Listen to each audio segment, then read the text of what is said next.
Mesdames et messieurs, je vous salue. Que le Seigneur vous bénisse et que la grâce de Dieu soit sur la vie de tout un chacun. Ma prière est que Dieu, le Tout-Puissant, également bénisse toutes les personnes écoutant cette cassette en ce moment. Je me nomme Koné Youssouf. Je suis originaire du nord de la Côte d'Ivoire, plus précisément dans la région de Ferké. Mon père répond au nom de Koné Abdoulaye, grand imam et très versé dans l'islam. Entendez par là un érudit pétri des écrits coraniques. En bon petit musulman, j'ai d'abord suivi l'école coranique en prémisse et ensuite je suis allé à l'école primaire en cours normal. Après cela, j'ai continué ma marche scolaire, mes études du collège au lycée technique d'Abidjan. C'est de là que par la grâce de Dieu, j'ai pu obtenir le bac série C. Mais avant cela, mon père me fit la promesse de m'envoyer en France en vue de poursuivre mes études. Car mon grand frère aîné répondant au nom de Salif Koné, il vivait déjà là-bas, depuis près de 12 ans. Ceci dans le but d'entrer à l'ENAC, c'est-à-dire l'École nationale d'aviation civile de Toulouse en France. Il faut dire qu'à cette époque, mon rêve était de devenir pilote d'avion. Entre-temps, mon frère ayant été informé par mon père téléphoniquement, devrait s'apprêter pour m'aider en vue d'y entrer dans cette grande école. C'est alors qu'à mon niveau, je m'apprêtais également à réunir tous mes dossiers quand l'inattendu va prendre place. Car mon père, de son propre gré, va changer ce qui avait été décidé. Celui-ci va m'appeler un bon matin et me dire plus question d'aller en France, mais plutôt en Égypte. J'ai trouvé cela bizarre. Et il m'a révélé que c'était dans le but d'approfondir mes connaissances islamiques et coraniques. Je fus complètement déboussolé et abattu par cette nouvelle. Malgré tout cela, je fus obligé de me soumettre aux exigences de mon père une fois de plus. Car l'une des caractéristiques très poussées de l'islam est la soumission totale, sans murmurer à tous ses parents. Ce que j'ai accepté, et ce que je fis d'ailleurs contraint de faire. C'est ainsi qu'en moins d'une semaine, dans ces relations très intimes, mon père réussit à m'obtenir une bourse d'études pour l'université islamique du Caire en Égypte. C'est alors qu'après 2 semaines de mise au point, suivie de la cérémonie de revoir, j'embarquai dans l'avion le 21 août 1987. À mon arrivée, 2 jours après, par la grâce de Dieu, mon père va téléphoner à un professeur du nom de Sahim Abdulbak afin de me confier à celui-ci pour qu'il prenne soin de moi. Ce qui fut fait. De fil en aiguille, après 2 années intensives de cours approfondis dans le domaine de l'islamologie, j'obtiens un diplôme du nom de Al-Kamar. Entendez par là le diplôme lunaire. Un bon matin de vendredi, je reçois un appel téléphonique de la part d'un des professeurs nommé Taoufik, me demandant de m'y rendre chez lui. Arrivant en ce lieu, nous prîmes ensemble un verre de thé tout en nous mettant à discuter de l'islam. Comme aboutissement, celui-ci va me dire, Youssouf, n'oublie jamais tous les jours de ta vie le credo de l'islam, c'est-à-dire La ilaha Muhammad Rasulullah sallallahu alayhi wa sallam. Entendez par là, en vérité, il n'y a point d'autre Dieu que Allah et que seul le prophète Mahomet est son prophète. Il insista en me demandant d'être toujours attaché aux doctrines de l'islam et du Coran, sans toutefois ne jamais oublier Mahomet son prophète. Je lui ai dit, par la grâce de Dieu, je le ferai. Je répondis également que je ne les oublierai jamais, si Allah le veut. De là, nous nous sommes séparés et je rentrai à la maison. Une semaine après, chose bizarre, ça va être cette fois-ci le tour du calife de l'université. Entendez par là le recteur de l'université qui m'invita chez lui. Ne connaissant pas chez lui, il me demanda de le trouver devant l'école, ce que je fis. Quelques minutes après, vint cet homme et m'embarqua chez lui. Arrivé à son domicile, nous nous sommes assis. Après quelques 2h30 de conversation, ce dernier va me poser la question qui est celle-ci. Youssouf, ne veux-tu pas être riche tous les jours de ta vie? J'ai sauté en répondant par l'affirmative. Il faut reconnaître que la maison de ce calife était plus qu'un palais. Car c'était un homme qui était extrêmement riche, qui avait même, je dirais pratiquement, tout, mais sauf Jésus-Christ dans sa vie. Car de ma vie, je n'avais jamais aussi vu une maison d'aussi balèze que celle-là. Elle s'étalait sur près de 10 hectares, avec même un aérodrome chez lui. Continuant dans l'atmosphère de notre causerie, cet homme va se lever, tirant un rideau, ce qui m'a paru bizarre, appuya sur un bouton et nous pénétrâmes ensemble dans une autre salle. Et nous nous sommes rassis. Automatiquement, je vis une grosse caisse noire et beaucoup d'autres malles contenant des billets de banque. Je fus complètement abasourdi, au point où je ne m'en revenais pas. Il prit quelques liasses de billets et me les remit. Ensuite, il me présenta une huile jaune dont il m'imbiba. En recevant cette huile jaune sur mon corps, je connus un changement brusque, comme si j'eus l'envie de tuer. Tenez-vous bien, cette huile jaune n'était rien d'autre que la graisse d'homme. Et je vous le dis, de par des incantations, en récitant quelques sourates, il parvint à me maîtriser. Malgré cela, j'ai commencé à prendre peur. C'est alors qu'il va ouvrir une autre malle très grosse de couleur verte, cette fois-ci contenant des squelettes d'hommes. Au vu de ces choses, je n'en pouvais plus. Il décida une fois de plus de me maîtriser tout en me faisant savoir qu'il m'expliquerait beaucoup de choses en me montrant quelques techniques à base du Coran, avec lesquelles l'on pourrait s'enrichir. J'ai trouvé encore ceci bizarre, mais ceci m'a quand même plu. C'est ainsi que rendez-vous fut pris 4 jours plus tard. Et nous nous sommes séparés en recevant de lui un petit sac d'argent. Comme prévu par la grâce de Dieu, nous nous sommes retrouvés de nouveau tout en commençant à réciter la sourate Imran, suivi du Kul Laouzou, près de 40 fois, avec le verset X. Je dis bien X, afin de ne pas inciter les gens à le faire. Puis nous nous frottâmes avec cette même graisse, ajoutée de quelques incantations à base du Coran. Cela nous a permis tout simplement de toucher une banque, et nous nous sommes retrouvés à l'intérieur afin de vider tout l'argent au point de s'enrichir. Ce fut pratiquement ma première expérience, et bizarrement, j'en étais très content. Le vendredi qui va suivre, aux environs de minuit, muni d'une ardoise coranique dont le nom est Walha, que les marabouts connaissent très bien, mon nom va être écrit là-dessus par le calife. Et nous nous sommes mis à réciter la sourate Yassine, tout en étant assis au bord de la mer. Nous continuons nos incantations jusqu'à 0h15 minutes. Je dis bien 0h15 minutes. Juste à cette heure va apparaître cette silhouette noire et à la fois bizarre qui va spécialement s'adresser à moi et me dire: je suis là et prêt pour te rendre riche. Qu'il est prêt également pour me montrer, par rapport au livre qu'Allah a fait tomber du ciel, les 873 versets les plus puissants du Coran avec lesquels je pourrais m'enrichir toute ma vie. J'ai encore trouvé ces choses bizarres et la panique avait commencé à habiter mon cœur. Il va continuer à me dire ceci: je vais signer un pacte avec toi, toutefois que tu t'engagerais à faire quelque chose à partir des versets du Coran que je te montrerai. Automatiquement, je me suis dit, mais c'est pas possible. Si je veux être riche, c'est tout simplement accepter d'être impuissant sexuellement. Voici ce qu'il va me dire, toute ma vie. Ou accepter une maladie inguérissable tout le long de ma vie. Ou sacrifier un membre de ma famille. J'ai trouvé cela inadmissible, pas possible. À cause de la richesse, me rendre impuissant sexuellement toute ma vie et accepter une maladie inguérissable tout le long de ma vie ou sacrifier un membre de ma famille. Dans mon cœur, je me suis dit non, cela n'est pas possible. Par la suite, il me fit savoir qu'une fois accepté toutes ces propositions, au point d'être riche, si quelqu'un tentait de s'opposer à moi, dans n'importe quel domaine de ma vie, je pourrais rendre la personne folle en prenant tout simplement 5 feuilles du Coran, tout en écrivant le nom de la personne à rendre folle sur les 5 feuilles du Coran, en fermant le tout dans une bouteille, en récitant 7 fois le verset X. Je dis toujours le verset X, pour ne pas véritablement parler, donner le vrai verset, afin de ne pas inciter les gens à le faire, pour ne pas mentionner le nom. Et jeter la bouteille dans un feu. Dès que la bouteille éclatera, automatiquement, la personne dont le nom avait été écrit deviendra folle sur le champ. Il va continuer encore avec moi. C'est alors qu'il va me dire, avec le verset Douma Kateb, la sourate X, le verset, je dis encore Z, pour réussir en affaires par exemple, voici ce qu'il va me dire. Tu dois réciter le verset très tôt le matin, durant 3 jours successifs. Comme sacrifice, tu dois couper la langue d'un cadavre que tu vas attacher avec le cœur d'un caméléon. Et tu vas jeter le tout dans la mer. Et tu vas voir, au cours de la même année, le bonheur va te sourire. Le verset Douma Kateb, sourate X, verset Z.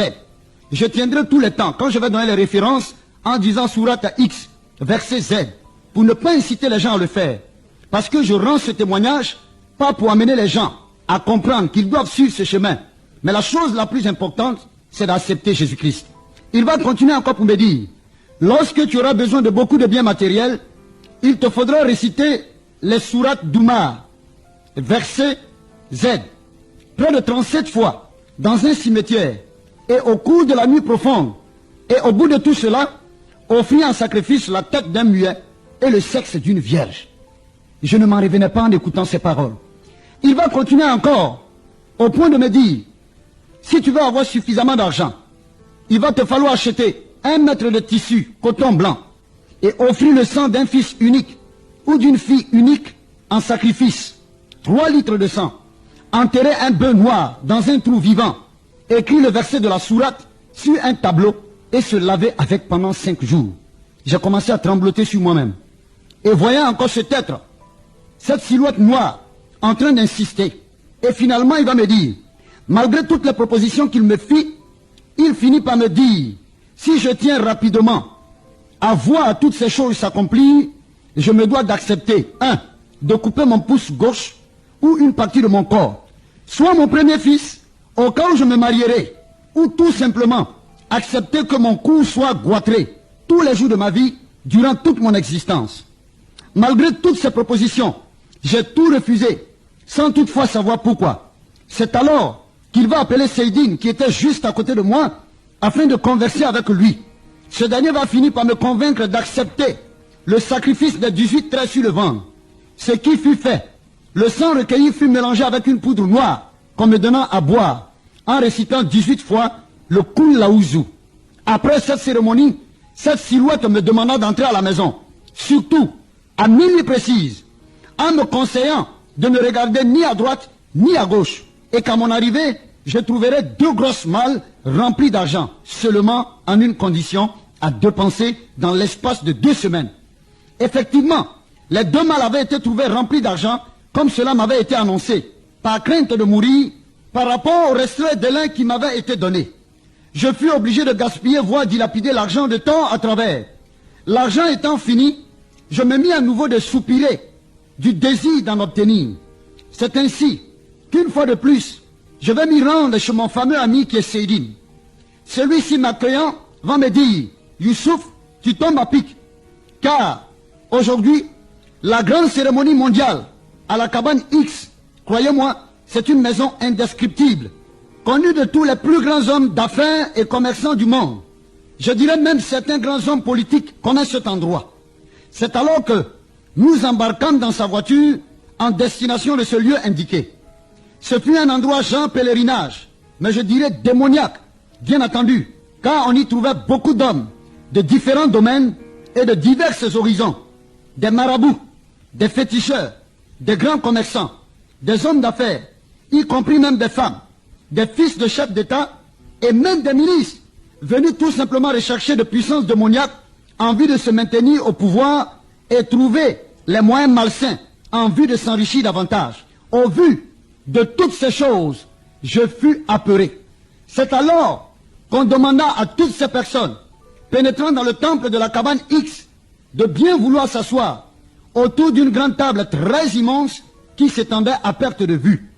D'au moins, main dans la main, un grand cercle fut formé en récitant près de 12 heures de temps ce fameux mot, Amfade Sahal Bir, Amfade Sahal Bir, Amfade Sahal Bir, qui jusqu'aujourd'hui me paraît bizarre, car j'ai jamais eu l'occasion de connaître le sens de ce mot.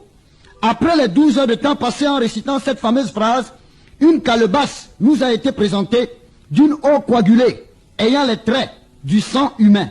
Que Dieu m'en garde, car jusqu'à ce jour, je n'ai pu détecter si est-ce vraiment du sang humain ou pas. Seul Dieu le sait. Ce qui est sûr, à tour de rôle, chacun but et reçut une portion, tenez-vous bien, des 873 versets du Coran, je dirais même les plus terribles, y compris les techniques de mise en pratique. C'est ainsi qu'après toutes ces choses, étant convaincu d'être rempli de toutes ces stratégies et initiations, au point de s'enrichir, j'en étais très fier. C'était aussi très mal connaître le plan du diable, car Satan ne fait rien pour rien. C'est alors que Seydine et moi décidâmes de retourner à la maison avec notre carnet d'adresses, bien rempli de contacts de certaines personnes que nous avons rencontrées au temple de la cabane X. Une semaine après, vint le jour des remises de diplômes de notre école, c'est-à-dire de notre université. Habillés en tenue de circonstance, c'est-à-dire en grand boubou, par la grâce de Dieu, la cérémonie fut belle et réussie, et chacun des étudiants reçut en supplément de l'argent.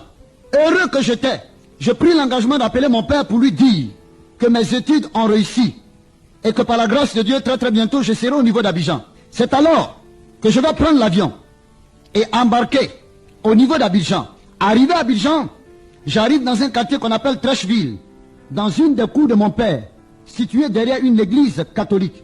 Malheureusement, arrivé, je n'ai pu trouver ni mon père ni ma mère, car ceux-ci étaient allés à Ferké. Heureusement, par la grâce de Dieu, j'ai trouvé quelques cousins et frères qui m'ont accueilli, tout en me demandant les nouvelles. Ce que j'ai fait par la grâce de Dieu. C'est alors que j'ai décidé, par rapport à l'absence de mes parents, de patienter quelques 3 jours avant d'aller les rejoindre au niveau du Ferké. 3 jours après, dans mes balades, je vais rencontrer une de mes anciennes amies de lycée. Et tenez-vous bien, cette dernière, pendant que nous étions encore à l'école, fut une grande droguée. Elle était bizarre quand je la connaissais dans le temps. Mais chose étrange, je l'ai trouvée complètement changée et complètement renouvelée. Quand j'eus l'occasion de lui poser cette question, qui est l'auteur de ce changement? Elle me répondit tout simplement que c'était Jésus. Et cela m'a encore touché le cœur. Parce que pour tout bon musulman, on interdit à tout bon musulman de ne point jamais accepter que Jésus est le Fils de Dieu. Car pour le musulman, Dieu étant l'absolu, ne peut jamais du tout s'accaparer d'une femme, excusez-moi, au point d'y avoir des rapports afin de pouvoir avoir un enfant. C'est tout simplement dit que lorsque j'étais encore musulman, je comprenais cela sur le plan charnel. Avec cet ancien camarade, nous avons commencé à bavarder quelques minutes et après, elle a demandé à prendre rendez-vous avec moi les 2 jours qui allaient suivre, c'est-à-dire à 10 heures des 2 jours qui allaient suivre. Et comme prévu, nous nous sommes retrouvés et la jeune fille me proposa de sortir du cadre familial afin de discuter avec moi. Nous avons marché jusqu'à la rue 12. C'est une des rues les plus populaires d'Abidjan, située dans un quartier qu'on appelle Trècheville. Et arrivé au niveau de cette rue, nous avons pris l'engagement de pouvoir nous asseoir dans un restaurant libanais qu'on appelait Shawarma. Et de là, nous avons commencé à discuter. En ce thème, la sœur, l'ancienne amie va me dire, connais, je voudrais te parler d'un homme. Cet homme t'aime beaucoup. C'est un homme qui est bon. Et il est merveilleux. Impatient, j'ai voulu connaître le nom de cette personne. Elle reprit en me disant que cet homme veut faire beaucoup de choses avec toi. C'est un homme, malgré tes problèmes, malgré tes difficultés, il sera toujours à ton secours. Je n'avais rien compris. Comme n'en pouvant plus, elle insista. Elle a commencé à créer encore la famine, le désir à moi, tout simplement dans le but de pouvoir connaître qui était cet homme. J'ai insisté également dans le but de pouvoir savoir. Elle a enlevé de sa poche un prospectus qu'elle m'a donné. Et ce prospectus, après 10 ans, par la grâce de Dieu, je l'ai encore jusqu'aujourd'hui. C'est ensuite que par la suite, elle va me dire, cet homme dont je te parle, cet homme qui t'aime tant, cet homme qui veut faire de grandes choses avec toi, n'est autre que Jésus-Christ de Nazareth. Quand j'ai entendu le nom de Jésus au niveau de mon oreille, cela a résonné comme une bombe. Et sur le champ, je me suis mis dans une colère inqualifiable. Et j'ai porté la main sur la sœur. Je l'ai bousculée. La table qui était au milieu de nous avait été cassée en face. Et j'ai poussé un cri. Quand je me suis ressaisi, j'ai relevé la tête. Croyant voir la sœur, je ne l'ai plus vue. Mais je tenais toujours entre mes mains le prospectus qu'elle m'avait donné. J'avais été choqué. Je me suis remis. Et par la grâce de Dieu, de retour à la maison, j'ai voulu prendre l'initiative de lire le prospectus, mais je me suis retenu. À 15 heures, j'ai voulu lire à nouveau, je me suis retenu. De même jusqu'à 18 heures. Mais ce n'est que la nuit, dans le silence, que j'ai décidé enfin de prendre connaissance de la belle histoire relatée dans ce prospectus. Bien-aimés, écoutez-moi très bien, mesdames et messieurs. Vous qui écoutez cette cassette, le problème aujourd'hui n'est pas de dire que je suis musulman, que ma mère est musulmane, que mon père est musulman. Mais le problème est de te poser la question de savoir s'il arrivait, je ne le souhaite pas, que tu arrives à mourir aujourd'hui. Est-ce que tu es sûr que tu es sauvé? Est-ce que tu es sûr que l'islam est capable de te garantir le salut, sinon la vie éternelle? C'est ce que nous allons voir. Ma prière est que le Seigneur puisse t'éclairer afin que tu puisses véritablement parler en comprendre. Et quand j'ai pris l'engagement d'ouvrir le prospectus dans le but de pouvoir le lire, voici ce qui s'est passé. Il y avait une belle histoire. C'est cette histoire que je vais vous raconter. Il s'agissait d'une femme riche qui avait laissé sa petite fille dans la maison pour aller à son lieu de travail. Et derrière elle, la maison avait commencé à prendre feu. Et dans cette maison se trouvait cette petite fille. Or, voici que le feu va commencer à consumer la maison. Et l'incendie remarqué par la voisine fut immédiatement signalé par cette dernière aux sapeurs-pompiers. Arrivé sur les lieux, il s'avouait vaincu, car incapable ou ne désirant pas risquer la vie pour sauver la petite qui était à l'intérieur de cette maison. La mère de l'enfant, ayant été tenue informée, vint sur les lieux, alarmée, et décida de braver les flammes pour tout simplement sauver son enfant. Le chef des sapeurs-pompiers voulut s'opposer à cette décision, qui est pour lui une folie de la part de cette dame. Cependant, cette dame va résister en s'opposant. Elle va prendre l'engagement de s'infiltrer dans les flammes à travers les brasiers. Tenez-vous bien, bien-aimés, à travers les brasiers de feu pour retrouver sa petite fille au prix de sa propre vie. Elle parvint, par la grâce de Dieu, à sauver sa fille saine et sauve. Mais, quand cette dame fut sortie, elle fut complètement brûlée, défigurée, méconnaissable, et elle agonisait. Croyant qu'elle allait mourir, elle confia la garde de son enfant à sa petite sœur, qui résidait dans un autre État. C'était aux États-Unis. Et le nom de cette ville-là était Indianapolis.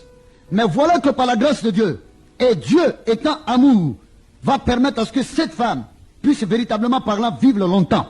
C'est ainsi que 20 ans après, elle se mit à la recherche de sa fille. Elle apprit que celle-ci était grande et était dans une école aussi intelligente. Sa sœur étant en voyage, elle se rendit à l'université et parla au recteur. Celui-ci fut très heureux de reconnaître la mère d'une brillante étudiante. La fille, à la vue de sa mère brûlée, excusez-moi, vilaine, calcinée, ne voulut pas la reconnaître et la chassa. 3 jours après, la femme revint et ce fut le même scénario. Et moi qui étais en train de lire le prospectus, automatiquement je me suis dit, mais cette fille, elle est vraiment méchante. Comment ne va-t-elle pas reconnaître sa propre mère? Mais malgré tout cela, la femme ne se découragea pas pour autant, car elle revint une 3e fois. Et cette fois-ci, elle convoqua une réunion de tous les étudiants, avec le recteur, des professeurs, et tout le monde y était présent. C'est alors que cette bonne dame va prendre la parole et va s'adresser à sa fille, au milieu de ses collègues étudiantes et au milieu de ses collègues étudiants, y compris le recteur de l'université et ses professeurs. Cette bonne dame va ouvrir la bouche pour dire, ma fille, aujourd'hui, ne veux-tu pas reconnaître que je suis ta propre maman? Aujourd'hui, tu m'abandonnes. Aujourd'hui, tu ne me reçois pas. Tout simplement parce que j'ai été brûlé. Tout simplement parce que j'ai été calciné par les feux. Mais laisse-moi te dire une chose. Si tu savais tout simplement que c'était à cause de toi que j'ai subi ce sort, tu serais en train d'y arriver dans mes bras et en train de m'embrasser. La bonne dame insista. Ma fille, je t'aime. C'est à cause de toi que j'ai été victime.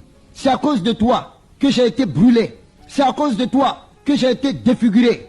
À cause du fait que la bonne dame était en train d'insister, tout simplement pour amener la fille à reconnaître qu'elle l'était et qu'elle est sa propre mère, tout d'un coup, la fille a commencé à tomber. Elle a coulé les larmes. Elle a pleuré. Et quand elle s'est ressaisie, elle s'est relevée, elle a dit, maman, pardonne-moi, car je ne savais pas.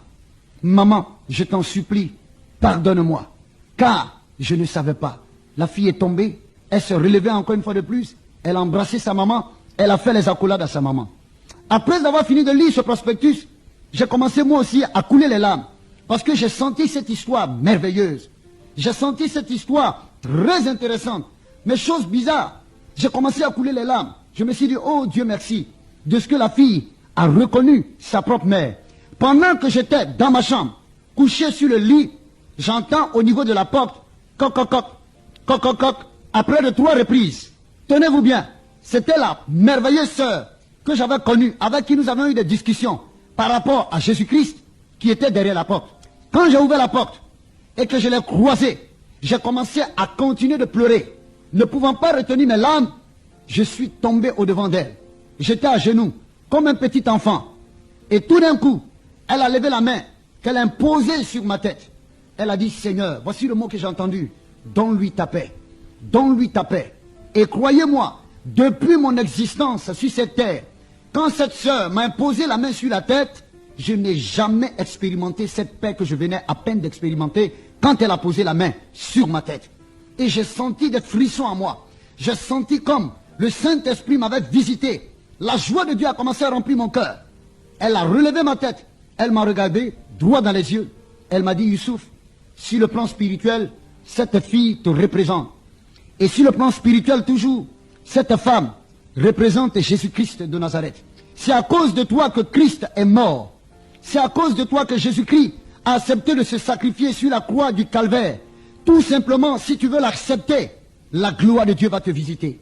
Si tu veux l'accepter, Dieu va te donner la vie éternelle. Si tu veux l'accepter, le reconnaître comme ton Seigneur et ton Sauveur personnel, tu seras sauvé. Le paradis dont tout le monde parle, Jésus tient cela entre ses mains. Bien-aimé, je me suis senti abattu dans mon fort intérieur. J'ai commencé à trembloter. Cette sœur m'a tenu, main dans la main. J'ai ouvert la bouche, je lui ai dit, je suis prêt à accepter Jésus-Christ de Nazareth. Elle a prié pour moi. Elle m'a amené à confesser mes péchés, à demander pardon au Seigneur, que je ne savais pas. J'étais dans une attitude d'ignorance. Elle m'a conduit. Elle a prié pour moi. Elle m'a imposé les mains. Elle a prié pour moi jusqu'à ce que je puisse être rempli de joie. Et dès ce jour, j'ai compris véritablement parlant que ce Jésus dont tout le monde parle existe vraiment.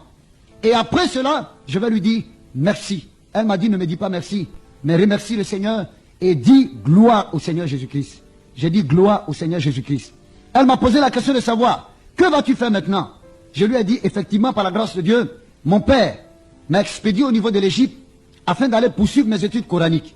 Mais quand je suis arrivé, voici ce que le Seigneur va faire. Dieu va t'utiliser avec le prospectus que tu m'as donné, que j'ai lu, et voici maintenant que ma vie est transformée. Et franchement, j'ai compris que Jésus-Christ est vrai. Parce que actuellement où je te parle, je sens sa paix, sa joie dans mon cœur. Elle a commencé à sourire. Et je lui ai dit, bon, tiens-toi bien, parce que le lendemain, il va falloir maintenant rentrer au niveau de Ferké, dans le but de pouvoir trouver mon père et ma mère et leur tenir informés. Ce qui fut fait. C'est alors que, le lendemain, cette même sœur qui m'avait évangélisé, qui m'avait donné le prospectus, va me démontrer encore l'amour de Dieu en se retrouvant chez moi à la maison très tôt le matin, dans le but de pouvoir m'accompagner à la gare d'Abidjan à Gamé, prendre le car en direction de Ferké. Lorsque nous nous sommes retrouvés au niveau de la gare, nous avons commencé à converser. Et je lui ai dit, bien-aimée sœur, je m'en vais au niveau de Ferké. Je sais ce qui m'attend là-bas. Je connais mon père. Je sais qui il est. C'est un fougueux. S'il apprend que je suis devenu chrétien, en tout cas, ça va très très mal tourner. Et tenez-vous bien, la sœur a lâché un mot biblique. Elle m'a dit, connais Youssouf, je sais en qui j'ai cru. Va, car la grâce de Dieu est avec toi. J'ai insisté pour lui dire, je m'en vais. Maintenant, je suis seul. C'est vrai que je viens à peine d'accepter Jésus-Christ, mais je compte sur lui. Et s'il te plaît, je te prie de prier pour moi. Cette sœur a enlevé un Nouveau Testament. Elle m'a donné. C'était la première fois de ma vie de toucher à une portion biblique. Elle m'a encore dit, je sais en qui j'ai cru. Va-t'en, la grâce de Dieu t'accompagne. J'ai pris mon ticket, je suis monté dans le car. Et comme je l'ai si bien dit, j'ai pris mon ticket et je suis monté dans le car. Et cette sœur m'attendait là. Quand je suis monté dans le car, le signal a été donné par le chauffeur. Destination maintenant Ferké-Sédougou. J'allais. Étant dans le car, la sœur avait levé la main en me disant au revoir, jusqu'à perte de vue, avec un sourire. Et finalement, elle a fini par me dire, je sais que tu viendras avec une bonne nouvelle. J'ai dit, ok, Dieu seul le sait.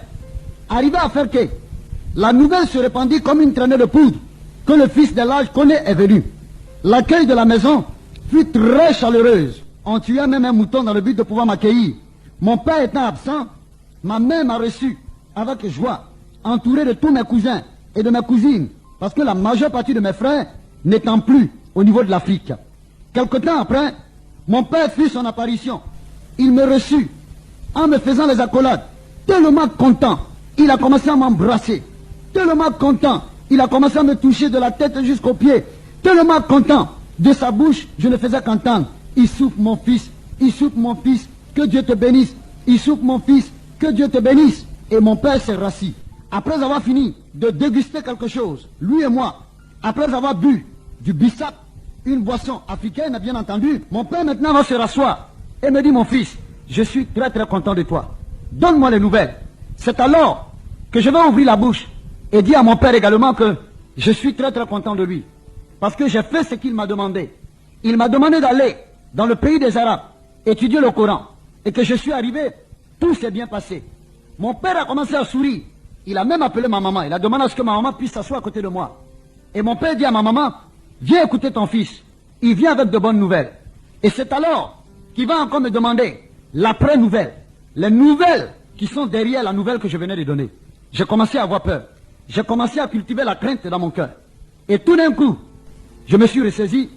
Et maintenant, je vais dire à mon père, je dis, papa, c'est vrai que par la grâce de Dieu, je suis allé étudier le Coran. Mais quand je suis arrivé, il y a quelque chose qui s'est passé au niveau de ma vie, au point où ma vie a été transformée. Mon père a commencé à sourire, parce qu'il n'avait pas compris mon langage. Pour lui, j'étais devenu un homme transformé, certainement, à cause des connaissances du Coran. Mais c'est pas ce que je voulais dire. J'ai encore pris l'engagement, et j'ai prié dans mon fort intérieur, en disant, dans mon fort intérieur, Jésus sauve-moi, car je vais dire la vérité. Je prends la parole, ma mère étant assise à côté de moi. Je regarde mon père droit dans les yeux, je lui dis, papa, la transformation qui s'est opérée dans ma vie, quand je suis arrivé, c'est que j'ai accepté Jésus-Christ de Nazareth. Je suis devenu chrétien. Tout d'un coup, mon père va se lever. Il va me regarder en me posant la question de savoir, mon fils, qu'est-ce que tu viens de dire? Est-ce de toi que j'entends cette parole?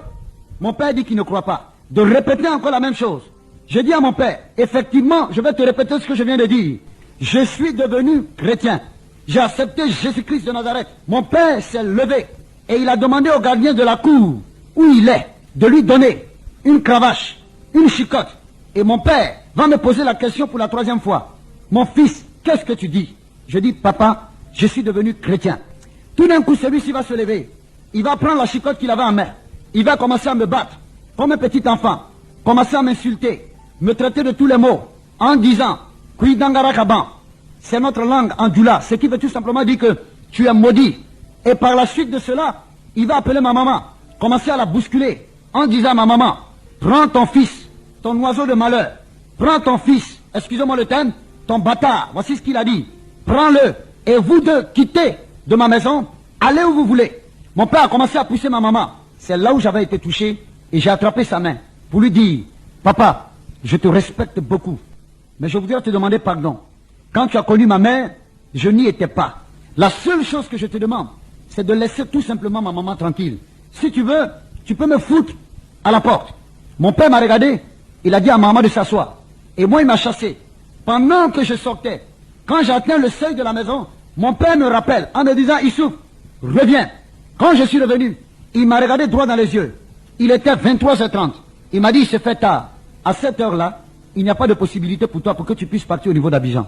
Donc ce que tu vas faire, ta chambre est encore là, tu vas rentrer dans ta chambre, tu vas dormir tout simplement, et demain par la grâce de Dieu, tu vas te lever très tôt et tu vas partir. C'était une astuce, écoutez-moi très bien. Cela m'avait paru bizarre, mais comme mon père a parlé, et puis effectivement comme il se faisait tard, je me suis dit que j'allais tout simplement prendre l'engagement de pouvoir dormir afin de pouvoir partir. Entre-temps, ma mère était en train de pleurer.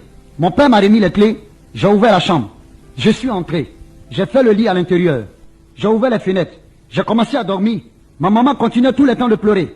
Elle s'est approchée au niveau de la fenêtre. Elle a dit, oh mon fils, que Dieu te soutienne. Oh mon fils, que Dieu te soutienne. J'ai regardé ma mère, la regardant dans les yeux, je l'appelais par son nom. Et je lui ai dit, Awa, s'il te plaît, va rejoindre ton mari parce que tu ne sais pas ce qui se passe en ce moment. Ma maman a baissé la tête. Elle m'a tenu la main, elle a dit, mon fils, quel que soit ce qui se passe, tu es mon fils et je te soutiens. J'ai supplié ma mère, je lui ai dit, va dormir, parce que j'ai juste 5 heures de temps pour dormir et me lever très tôt afin de pouvoir repartir sur Abidjan. Je remets mon sort dans les mains de Dieu. Ma maman s'est retirée, elle est allée, elle est revenue. Je lui ai dit, maman, s'il te plaît, va rejoindre ton mari. Elle a dit, mon fils, je ne pourrai pas. Quand bien même que je vais rentrer dans la chambre, mais je ne vais pas dormir. Je vais prier Allah. Je lui ai dit, ok, va prier ton Allah, mais laisse-moi. Mais je crois que par la grâce de Dieu, je remets mon sort entre les mains de Dieu. Et entre-temps, quand ma mère est partie, j'ai fermé la porte. Étant à l'intérieur, je me suis rassuré également de fermer les fenêtres. Je vais commencer à dormir. Et 1 heure de temps après, voici ce que je vais entendre. Des pas d'hommes, des hommes qui arrivaient en vitesse. Et je commençais à entendre des bruits de fer, des bruits de bois. Et tout d'un coup, je vais entendre la voix de mon propre père qui va dire, venez, monsieur, venez s'il vous plaît. Il est dans cette chambre-là. C'est mon propre fils. Il m'a déshonoré. voici ce que je vais vous demander. Prenez de l'essence, mettez dans la maison, déposez au-dessus de la maison et allumez le feu. Mais j'avais été complètement déboussolé quand j'ai entendu la voix de mon propre père, celui-là que Dieu a utilisé comme canal, dans le but de pouvoir me permettre de venir au niveau de ce monde, pour tout simplement, à cause du fait que j'ai accepté Jésus-Christ, mon père demande à ce qu'on dépose de l'essence sur le toit de la maison et sur même tous les alentours de la maison, afin de brûler la maison. J'ai commencé à prendre peur. Et étant dans cette maison, j'ai commencé encore à crier. J'ai dit, oh Jésus, sauve-moi. Oh Jésus, sauve-moi. Et tout d'un coup, j'ai senti, sur ordre de mon père, les gens verser de l'essence et ils ont allumé le feu. La maison a commencé à prendre feu. Et j'étais dans cette maison. J'ai dit, oh Jésus, sauve-moi. Oh Jésus, sauve-moi. Tous les alentours de la maison a commencé à prendre feu. Et de l'extérieur, j'entends la voix de mon père qui dit, c'est mon fils, il m'a déshonoré. Il a déshonoré le nom de Koné. À partir d'aujourd'hui, je le maudis, je le renie, et il n'est plus jamais mon fils. La maison commençait à brûler. J'étais à l'intérieur. Et tout d'un coup, je me suis arrêté. J'ai levé la tête vers la toiture de la maison. Et j'ai dit, mais Seigneur Jésus-Christ, ton affaire est compliquée. Il y a tout simplement 4 jours que je viens de t'accepter. Mais regarde la situation que je vis. Et bizarrement, en commençant à élever la voix, en accusant Jésus, en disant, Jésus, c'est à cause de toi que je suis dans cette situation. C'est à cause de toi, je suis dans cette maison qui est en train de prendre feu. C'est comme si je voyais le prospectus que la sœur qui m'avait évangélisé m'avait donné. Cette petite fille qui avait été abandonnée dans sa maison par sa propre mère. Ils ont effectivement commencé à prendre feu. Étant à l'intérieur, j'ai tenté d'ouvrir la chambre, la porte de la chambre, puisque ayant les clés, j'ai réalisé que la porte avait été condamnée par l'extérieur. Tentant effectivement d'ouvrir les fenêtres, je me suis effectivement rendu compte aussi que mon père avait ordonné qu'on condamne la fenêtre de par l'intérieur. Croyez-moi s'il vous plaît, j'étais dans cette maison qui continuait de brûler. Et tout d'un coup, j'ai levé une fois de plus la tête et j'ai rabaissé la tête. J'ai commencé à me paniquer. J'allais à gauche, je revenais à droite. J'allais à gauche, je revenais à droite. Et j'entends une voix maintenant qui me dit, mets la main dans la poche, mets la main dans la poche. Je me retourne, je regarde derrière moi, je ne vois personne. Je ne fais que voir les flammes. J'entends encore la main qui me dit, mets la main dans la poche, mets la main dans la poche. Je retourne pour regarder derrière moi, je ne vois pas. Et tout d'un coup, je soulève ma main droite, je l'introduis dans ma poche, je touche un Nouveau Testament. Je fais sortir le Nouveau Testament, c'était le Nouveau Testament que la sœur m'avait donné. Et quand j'ai ouvert, je suis tombé sur le verset de ma vie que je n'oublierai jamais. Dans Romains 8, à partir du verset 37, qui dit que nous sommes plus que vainqueurs par Jésus qui m'a aimé. J'ai refermé le Nouveau Testament et j'ai remis cela dans ma poche. J'ai encore élevé la tête. J'ai dit, Jésus, c'est vrai que je viens de lire un beau passage, mais actuellement où je suis là, ça chauffe sur moi. La maison est en train de prendre feu. Je t'en supplie de me sortir de là. C'était très mal connaître Jésus-Christ de Nazareth. Quand on est dans des problèmes, quand on est en danger et qu'on invoque le Seigneur, d'ailleurs il dit dans sa parole, quiconque invoquera le nom du Seigneur sera sauvé. Malgré tout cela, j'ai encore commencé à trébucher. Et tout d'un coup, je me suis mis à aller encore à gauche et revenant à droite. Aller à gauche et revenant à droite. Je ne faisais que faire ça. Et au 7e tour, je vais maintenant entendre la voix qui va me dire clair dans mon esprit. Il souffre. Je suis l'Éternel, ton Dieu. J'envoie l'ange de l'Éternel te délivrer. Sors et puis va-t'en. Je me suis rabattu vers la porte. Quand j'ai touché le portail, la porte s'est ouverte. Et aussitôt, j'ai pris la fuite en direction de la gare de Ferquet. J'arrive là-bas, étant dans la panique, je prends mon ticket. Je viens, je m'assois. Je demande au chauffeur, il faut combien de personnes pour que le car soit plein? Il me dit, malheureusement, il reste encore 23 personnes. J'ai commencé encore à paniquer. J'ai dit, mais au niveau de la gare, je vais encore attendre ici, alors que je connais mon père. Et je lève la tête. Je vois de l'autre côté, en direction du marché, je vois mon père qui contourne avec les gens derrière lui, en disant, il aurait appris que je suis passé par là. Suivez-le, suivez-le. Quand j'ai regardé en direction du marché et que je l'ai vu, j'ai baissé la tête dans le car. Je me suis retourné de l'autre côté du car, derrière, et je vois maintenant ma maman qui arrivait avec un sac. Quand elle m'a vu, elle m'a fait signe de loin. Et moi aussi j'ai répondu. Elle m'a dit de descendre. Et de l'autre côté, entre-temps, mon père avec son groupe était passé derrière une mosquée. Maman est descendue, elle m'a appelé. Quand je suis allé la voir, j'ai regardé dans ses yeux. J'ai voulu parler, elle m'a dit, non mon fils, ne parle pas. Ma mère m'a dit, mon fils, je suis ta mère. C'est moi qui t'ai supporté par la grâce de Dieu. 9 mois, tu es sorti de mes entrailles. Et elle va terminer pour me dire, je ne sais pas ce que tu as vu en Jésus-Christ de Nazareth, mais moi qui suis ta mère, je te donne l'autorisation, va servir ton Jésus-Christ. Et c'est de là Quand j'ai entendu cette parole, au lieu d'aller monter dans le car, je n'ai rien compris. Il y a un monsieur qui est venu avec une voiture. Il a garé juste à côté de moi. Il m'a dit, monsieur, vous allez sur Abidjan? Je réponds automatiquement, oui, je vais sur Abidjan. Il m'a dit, montez, qu'il va me descendre. Je suis monté dans la voiture du monsieur et le monsieur m'a pris. Il m'a envoyé en direction d'Abidjan. Il m'a descendu jusqu'à dans le quartier où j'habitais. Le temps de me retourner pour dire merci à ce monsieur, je ne l'ai plus revu jusqu'aujourd'hui.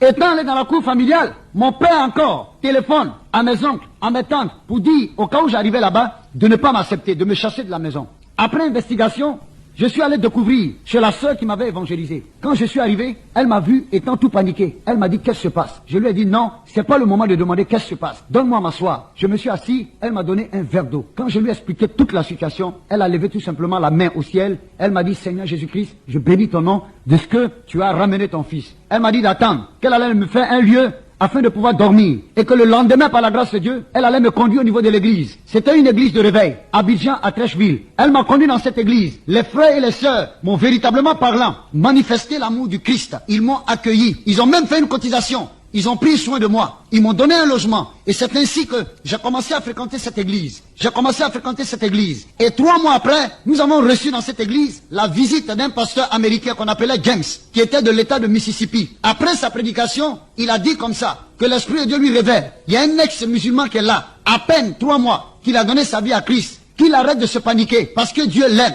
Non seulement Dieu l'aime, mais Dieu l'a choisi. Et que tôt ou tard, il allait finir par servir le Seigneur. De l'autre côté, il y avait une sœur musulmane qui s'est levée. Et cet homme de Dieu américain a dit, non, ce n'est pas d'une femme il s'agit d'un homme. Il allait plus loin en disant qu'il a assis derrière. Actuellement où je parle, il a peur. Il sent même des frissons dans son cœur. Et la sœur qui était de l'autre côté, assise à côté de moi, elle dit, connais, je sais qu'il s'agit de toi. Lève-toi. Et moi aussi, je lui ai répondu par l'affirmative en disant que, effectivement, il s'agit de moi. Je me suis levé, cet homme a prié pour moi. Et il a demandé à me voir après le culte. Après le culte, quand il m'a vu, il s'est entretenu avec moi. Il m'a donné des paroles d'encouragement. Et il m'a dit de persévérer. Et que par la grâce de Dieu, que je finirai tôt ou tard par voir le miracle de Dieu dans ma vie. C'est comme ça que je suis devenu chrétien. Et j'ai commencé à suivre les enseignements bibliques au niveau de l'église. Cette sœur que Dieu a utilisée était tout le temps à mes côtés. Elle m'encourageait. Elle priait pour moi. Elle me soutenait dans tous les domaines de ma vie. Jusqu'au point où j'ai été baptisé. Et quelque temps après, j'ai commencé à grandir dans cette atmosphère chrétienne. Les frères et les sœurs continuaient de me démontrer leur amour. Et 2 années plus tard, une révélation encore va sortir au niveau de l'église en disant que j'avais été choisi parmi ceux qui devaient aller au niveau de l'école biblique, c'était au Nigeria, afin de suivre une formation pastorale. J'ai dit, ok, par la grâce de Dieu, puisque j'ai été sélectionné, je vais voir ce qu'on va faire. Et entre-temps, je vais retourner à la maison. Je vais encore prendre le Coran. Et je vais commencer à fouiller en faisant des recherches. Je me suis posé la question de savoir. Le problème aujourd'hui n'est pas de dire que tu es musulman. Le problème aujourd'hui n'est pas de dire que parce que ton père est musulman, ou bien ta mère est musulmane, tu dois demeurer toi aussi musulman. Mais pose-toi la question de savoir, est-ce que l'islam sauve? Est-ce que Mahomet, le fondateur de l'islam, celui-là même dont le vrai nom nous a été caché, qu'on appelle Abu al-Qasim, est-ce que véritablement parlant, Mahomet et la religion islamique sont capables de sauver les gens? C'est là que je vais encore ouvrir le Coran pour continuer à faire des recherches. Ce que je voudrais dire, pour toutes les personnes qui ont des Corans à côté d'eux, vous pouvez le vérifier. Le Coran comporte 114 chapitres qu'on appelle sourates et 6247 versets. Et l'islam croit en un seul Dieu qu'on appelle Allah et à son prophète nommé Sayyidina Muhammad Rasulullah. Ça veut dire que paix et miséricorde soient sur le prophète Mahomet. Parce que le mot Mahomet veut dire le glorifié. Sinon le véritable nom de Mahomet c'est Abu al-Qasim. Et je continue de faire mes recherches au niveau du Coran. C'est alors que je vais prendre la sourate Bakarat, la deuxième sourate du Coran, au verset 130, où il est dit en arabe, Kulluhu amana billahi wa mal izila ilayna wa mal izila Allahu Ibrahima wa Ismaila wa Isaka wa Ankuba wallahi sebatu wa mai itiya Musa wa Isa minuhu musulmina. Ce qui veut dire en français, la vérité au sujet de ton Seigneur est descendue vers toi. Crois au livre que Dieu a donné à Abraham, à Ismaël, à Isaac, à Moïse, et le livre de l'Injil qu'on appelle l'évangile qui parle tout simplement de Jésus. Voici ce que le Coran me dit. En faisant mes recherches, le Coran, de par la sourate Bakarat, la deuxième sourate du Coran, au verset 130, le Coran me dit, voici la vérité au sujet de ton Seigneur, c'est-à-dire au sujet de Dieu. La vérité est descendue vers toi. Crois tout simplement au livre que Dieu a donné à Abraham. Où pouvons-nous trouver ce livre que Dieu a donné à Abraham? Dans la Bible, ce livre se trouve. C'est le livre de la Genèse qui parle de la vie d'Abraham. Vous pouvez prendre Genèse 12, 13 et 14. Au livre que Dieu a donné à Isaac.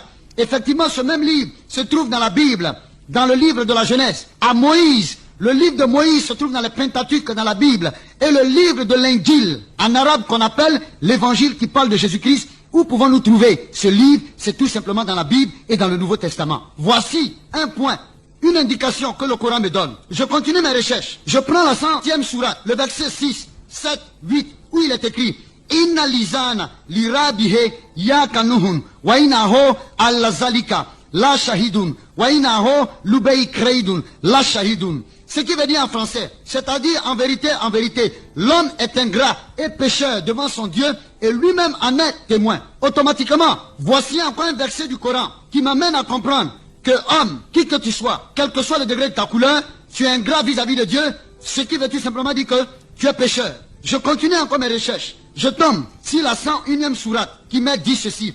Faman ya amal, miska lazaratil, kaya yaraho, waman ya amal, miska lazaratil, shara yaraho.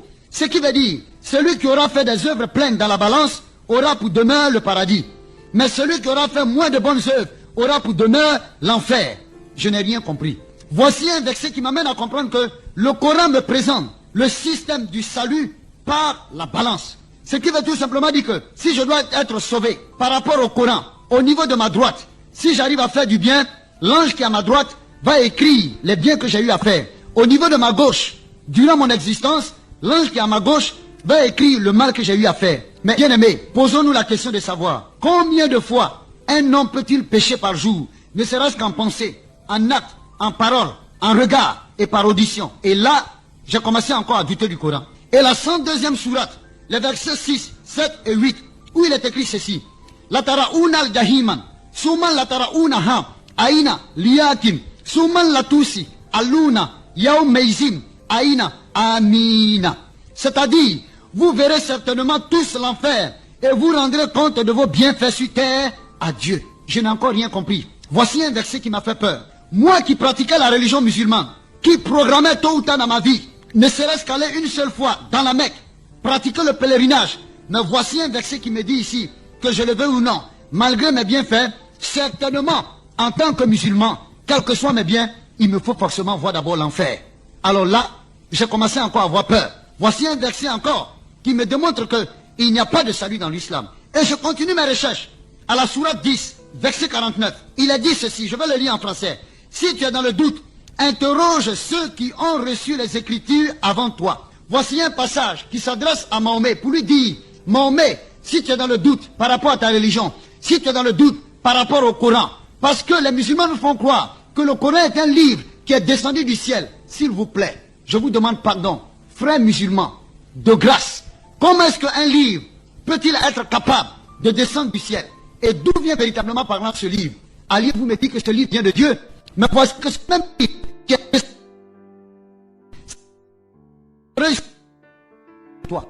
Ceux qui ont reçu la parole de Dieu avant toi, quels sont ceux qui ont reçu la parole de Dieu avant Mahomet? Ce sont les chrétiens. C'est tout simplement les chrétiens. Parce que l'histoire lui-même démontre que Mahomet, le prophète de l'islam, est venu tout simplement 632 ans après notre Seigneur Jésus-Christ. Quelle réforme peut-il être capable de pouvoir apporter? Malgré tout cela, je continue encore mes recherches dans le Coran. La sourate 131 et 132. Le Coran dit ceci. Obéissez à Dieu et à ses messagers. Peut-être vous serez touchés par grâce. Voici encore un verset qui ne me garantit pas le salut. Le verset me dit, peut-être, je serai touché par grâce. Le verset me dit, obéissez à Dieu et à ses messagers. Peut-être vous serez touchés par grâce. Voici un verset qui ne me garantit pas le salut. Au contraire, ce verset me met dans le doute. C'est la sourate 131 et 132. Je continue encore mes recherches. Je vais à la sourate 6, au verset 155. Il est dit ceci. Voici un livre que nous avons fait descendre. Suivez-le et soyez pieux. Peut-être vous serez touchés par grâce. Alors là, j'ai commencé à être scandalisé. La sourate 6 me dit, à partir du verset 155, il dit voici un livre, c'est-à-dire le Coran, que nous avons fait descendre. Suivez-le et soyez pieux. Et il termine pour dire, peut-être vous serez touchés par grâce. Alors là, j'ai complètement commencé à être choqué. J'ai réalisé en ce verset qu'il n'y a pas de salut. Comment, en tant que musulman, je m'applique par la grâce de Dieu à suivre un livre, à prier 5 fois par jour, à faire l'aumône, la zakat, programmé par la grâce de Dieu, tôt ou tard, au cas où j'aurai de l'argent, aller à la Mecque, et dans ce livre-là, il n'y a aucun salut. Il m'a dit tout simplement, peut-être vous serez touché par grâce, peut-être vous serez sauvé, peut-être vous serez touché par grâce. Mais où allons-nous avec ces peut-être-là? Frères musulmans, ouvrons les yeux et commençons à rechercher la vérité.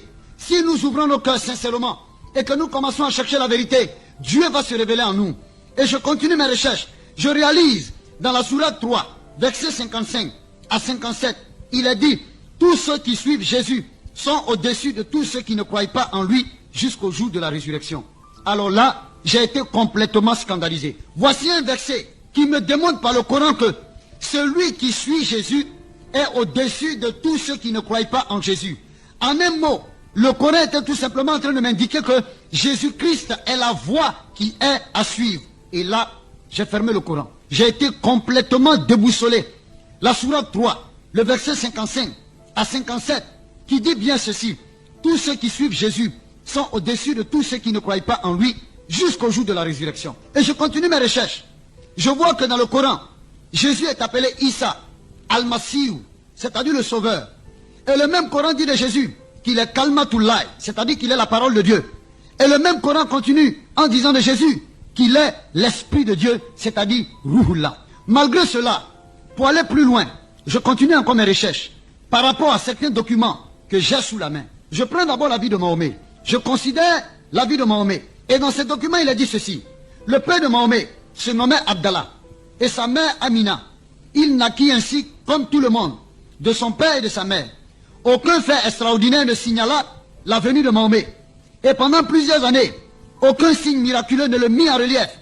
Et ce n'est qu'à l'âge de 40 ans qu'il prétendit que l'ange Gabriel lui avait parlé.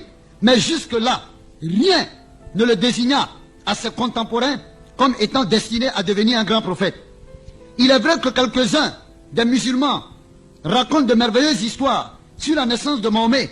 Mais les musulmans, ceux-là même qui cherchent véritablement parlant la vérité, finissent d'abord par comprendre qu'entre Mahomet et Jésus-Christ, il y a une différence. Nous allons d'abord voir, lorsque nous prenons la 19e sourate, dans la sourate Mariama, au verset 18, d'après le Coran de Kassimirski, nous lisons que lorsque l'ange Gabriel apparut à Marie, elle en fut si terrifiée qu'elle dit, « Je cherche un refuge auprès du miséricordieux. » Gabriel lui répondit, « Je suis l'envoyé de ton Seigneur, chargé de te donner un fils saint. » Comment, répondit-elle, aurais-je un fils? Aucun homme n'a jamais approché de moi. Et je ne suis point une femme dissolue. Il répondit, il en sera ainsi. Ton Seigneur a dit, ceci est facile pour toi. Il sera notre signe devant les hommes et la preuve de notre miséricorde.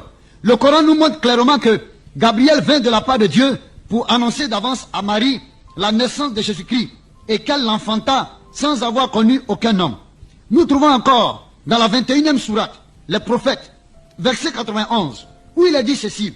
Souviens-toi aussi de celle qui avait conservé sa virginité et en qui nous soufflâmes une partie de notre esprit. Nous la constituâmes avec son fils, un signe pour l'univers. Frères musulmans, vous dites que le Coran est la parole de Dieu. Vous serez donc obligés de reconnaître que Jésus est né d'une façon merveilleuse. Les chrétiens n'acceptent pas le Coran, mais l'évangile, dans lequel le même fait se trouve mentionné. Plus de 7 siècles avant la naissance de Jésus-Christ, le prophète Ésaïe, au chapitre 7, verset 14, écrivait ces paroles. Voici, la vieille sera enceinte, elle enfantera un fils et elle lui donnera le nom d'Emmanuel. Ce qui signifie Dieu avec nous. Le récit de l'accomplissement de cette prophétie se trouve dans l'évangile, Luc 1, 28, 36, et est ainsi conçu. L'ange étant entré dans le lieu où était Marie lui dit, je te salue, toi à qui une grâce a été faite, le Seigneur est avec toi. Troublé par cette parole, Marie se demandait ce que pouvait signifier une telle salutation. L'ange lui dit, ne crains point, Marie, car tu as trouvé grâce devant Dieu. Et voici, tu deviendras enceinte, et tu enfanteras un fils, et tu lui donneras le nom de Jésus. Il sera grand, et sera appelé fils du Très-Haut. Et le Seigneur Dieu lui donnera le trône de David son père. Il régnera sur la maison de Jacob éternellement, et son règne n'aura point de fin. Marie dit à l'ange, comment cela se fera-t-il, puisque je ne connais point d'homme? L'ange lui répondit, le Saint-Esprit viendra sur toi, et la puissance du Très-Haut te couvrira de son ombre. C'est pourquoi le Saint-Enfant qui naîtra de toi sera appelé Fils de Dieu. Le Coran et l'Évangile concordent sur le fait de la naissance miraculeuse de Jésus-Christ. La différence entre Mahomet et Jésus, c'est que le premier qui est Mahomet est né selon la loi commune, tandis que Jésus est né d'une manière extraordinaire et par la puissance immédiate de Dieu. Examinez encore ensuite leur caractère moral. Nous verrons qu'une grande différence existe encore entre les dieux. Je continue. Mahomet étant né, comme naissent tous les autres hommes, il doit nécessairement hériter de la même nature pécheresse. Nous trouvons dans le Coran des preuves évidentes de ce que nous avançons. Dans le 83e sourate, la matinée, verset 7, nous lisons ce qui suit. Il t'a trouvé égaré, Mahomet, il t'a guidé. Et au 57e verset de la 40e sourate, nous lisons encore. Implore auprès de Dieu le pardon de tes péchés.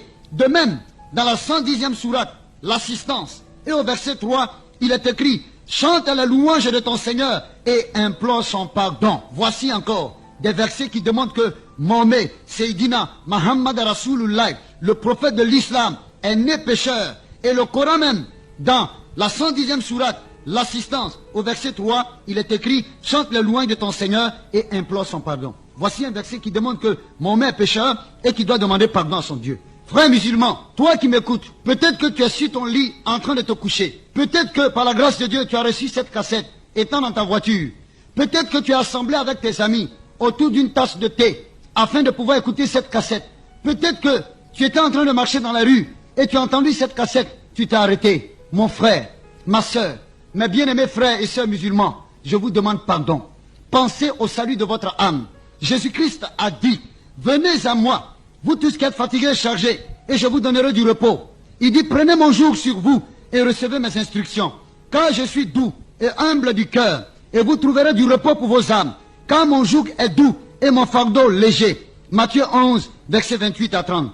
Par sa mort, nous pouvons obtenir le pardon de nos péchés, et par son secours, être rendus capables de lutter contre le péché et de vaincre Satan. Il nous délivrera de tout mal.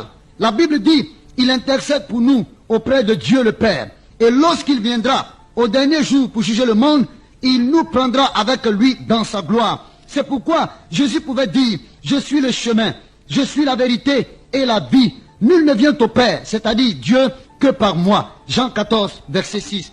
Frères musulmans, ma prière est que tu puisses donner ta vie à Jésus-Christ pour que le Seigneur puisse te bénir.